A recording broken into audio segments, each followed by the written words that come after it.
Afternoon, everyone. I hope we're good. Just make my tea. Welcome to my kitchen. It's a very bright light bulb I've got. Let's sort that out. Very bright.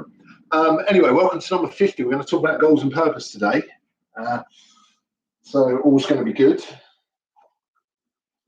I've got some tea and biscuits, which is nice. I'm finishing off my jammy dodgers, so I've still got jammy dodgers, which is good. I've done a whole packet in one go, so I'm quite happy with that. Anyway, I've got some questions. I've got two questions today because it's number 50. They're based around the number 50, so that would be sensible. So my first question. So I've done a couple of diverse questions. My first question is a bit of a sporting question, and the bullseye in darts is worth 50 points. And that's a tenuous 50 link, if ever there was one. But my question is, what is the diameter of the inner bull on a dartboard? And I'm looking for the answer in millimeters. That's what I'm looking for.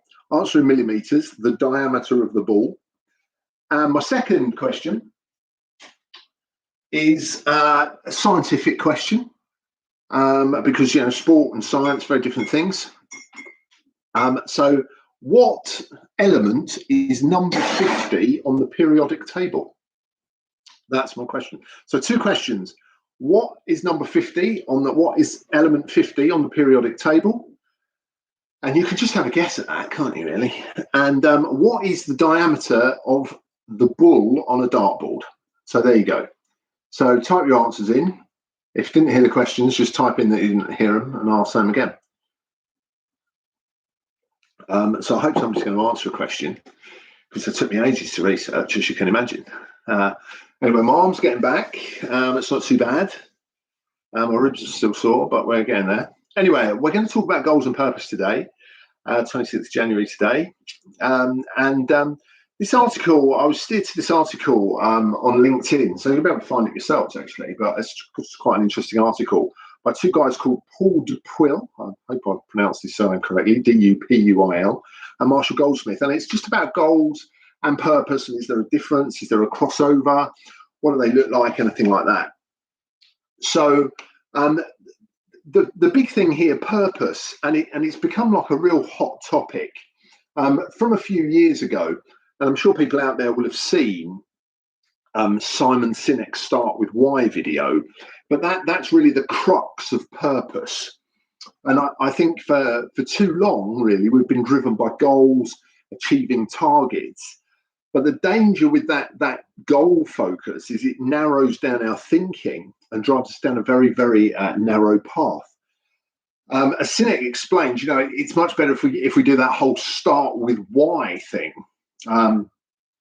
So what we want to do is we want to think more about targets and less about targets and goals, more about why our businesses exist. Now, goals in themselves are useful and important, but I think one of the biggest challenges we have with goals are how we prepare and write them. And I think the biggest thing that most people would know goals around would be around that performance management element. And a phrase that you will have all heard churned out regularly about SMART goals, which normally strike the fear of God into most people. But I think one of the big things when we're talking about goals, we have to think about outputs. And I think very often what we get caught up with is people just start writing goals as if they're just writing their jobs down.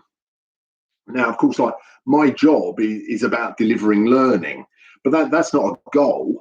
And we might have a bit of a chat problem. I don't know whether it's being resolved live as we speak. So I do apologise. I will give the answer so you can write them down on a bit of paper. So I might have a bit of a chat problem today. So our goals are often driven a little bit around, just merely what we should be doing. But goals should always be output driven. So your job is your input and the goal is the output. That's the first thing about the goal. But if we take it broader, if we make it bigger, it's really about the purpose, about why we're here. One of the big dangers with goals is, of course, they make us very silo-based. And certainly in big organisations, that can happen. So, I remember working in an organization, and there was one part of the business, and they had a goal that was to reduce costs. And okay, this is great. Let's reduce costs. Let's get that down. But then another part of the business had a goal which was around to develop new business. Now we've got one side of the business trying to drive costs down, one side of the business trying to increase new clients. Well, the danger is the product that they're pushing out is going to be less impressive because of the reduction in costs.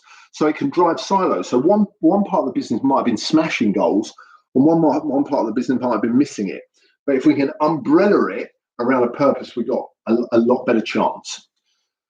So goals measure the output. Purpose is more about emotion, impact, all of those kind of things.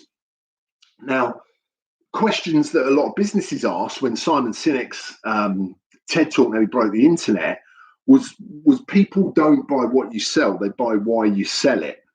And Sinek kind of suggests that everybody's trying to sell something, whether they're trying to secure a vote or get you to buy a hard product, but we're all selling a product. Now, for some organizations, it was kind of said, oh, it's very easy. Why are we here? Why does the organization exist? And the climate we find ourselves in at the moment, it's easy, if perhaps we talk about something like the NHS, I think people have a clear understanding of why they exist. But perhaps a car showroom or perhaps, I don't know, a parcel supplier, delivery firm, sometimes people are like, I've just got to deliver 50 parcels in a day, and it can be that little bit harder. So yeah, the company's got to know why it's doing what it's doing, but also why does my team do what it does? And also potentially, why do I do what I do? What's my reason for existence? What's my purpose? Does it map into my team's purpose? And equally, does it then therefore map into my business's purpose? Chat's working now. Sam's on the chat. Good man, Sam. So if anybody wants to type their answers in, I'll recap the questions before I hit you with some top, because we've got a few more people on now. So there's 250 questions because today's number 50. The first question is, what is the diameter of the inner ball on a dartboard? The inner ball, so just the red bit, a bit worth 50 in millimeters. And the second question is, what chemical element has number 50? So two questions, one for the sport lovers, one for the science people. But you can have a go at them both. So there's two questions. And Gemma's in there with 25 mil on the dartboard. I didn't think 25 mil was a chemical element. So, okay, so now let's think about some questions that perhaps we can ask ourselves. That sort of thing. So these are some nice handy questions, really. Firstly, think about clarity. Am I clear on my role? Yes, of course, goals are necessary, but am I clear on the purpose of my role? What am I here to achieve? It's not about output, it's what is the purpose. What does Hemsley Fraser exist to deliver?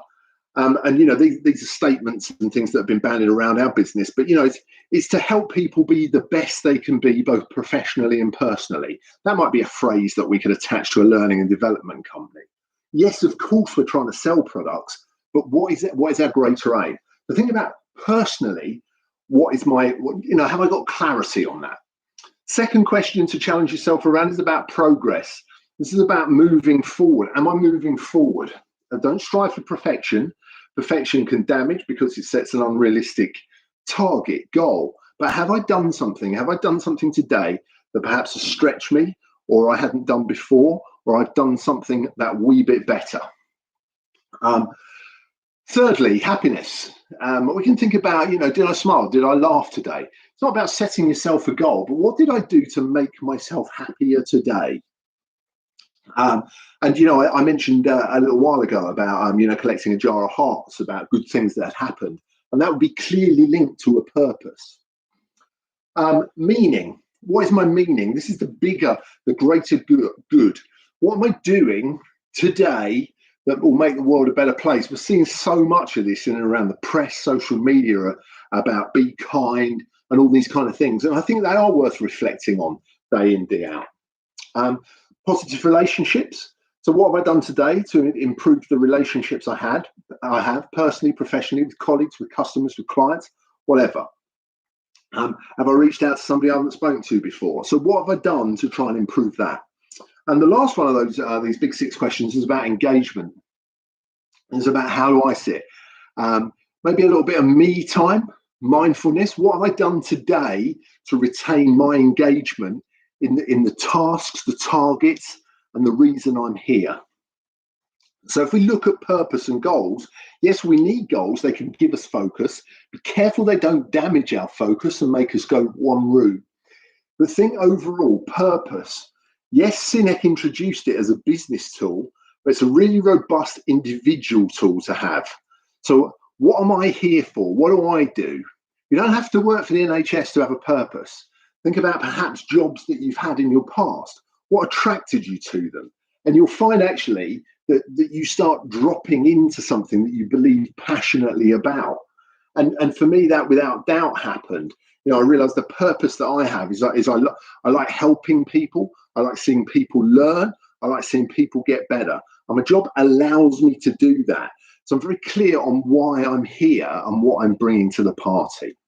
So those 6 questions: clarity, progress, happiness, meaning, positive relationships, and engagement are the things that can help you understand your purpose and give you a reason almost for getting out of bed in the morning. Right, now, what have we got? 2 questions. The darts, the bullseye is just 12.7 millimeters in diameter.